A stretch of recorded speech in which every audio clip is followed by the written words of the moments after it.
জনগণকে জননেতা খালেদা জিয়া এবং আগামী দিনের রাষ্ট্রের বিএনপির ভারত ভারপ্রাপ্ত চেয়ারম্যান জনাব তারেক রহমানের অত্যন্ত বিশ্বস্ত অগ্রসৈনিক একক অঞ্চলের ক্রীড়া ও সংস্কৃতির দক্ষ সংগঠন যিনি আন্দোলন এবং সংগ্রামের পাশাপাশি এই অঞ্চলের জনমানুষের প্রতিদিনের নিত্যদায়ী নৈতিক জীবন ধারণের সঙ্গে যিনি নিজেকে সম্পৃক্ত রেখেছেন, সেই ছাত্র জীবন থেকে অদ্যাবধি নিজের ব্যক্তিগত সুখ স্বাচ্ছন্দ্য পরিহার করে যিনি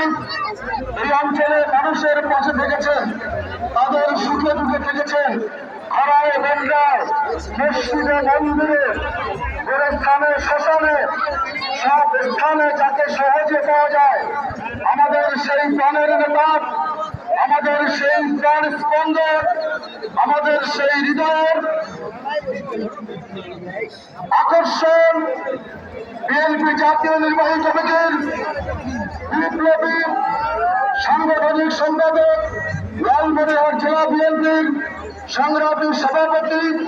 আমার আপনার গৌরব, আমার আপনার অহংকার, এত অঞ্চলের মানুষের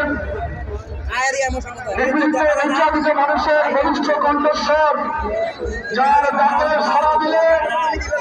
লক্ষ জনতা 1 ঘন্টার মধ্যে উপস্থিত হয়ে যায়।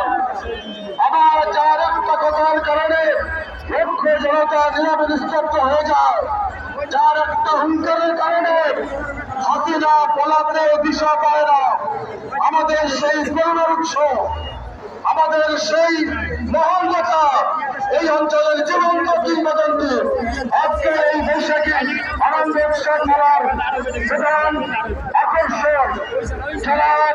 অধ্যক্ষ আসাদুল হাবিব যুব মহোদয়কে বিভিন্নভাবে অনুরোধ করছি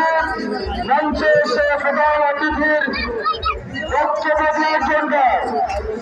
মঞ্চে আসছেন অধ্যক্ষ আসাদুল হাবিব যুব মহোদয় এবং তার প্রিয় সহধর্মিনী জনাব লায়লা হাবিব, তার অত্যন্ত আদরের সঙ্গে বেশিরভাগ মুক্ত পরিবেশে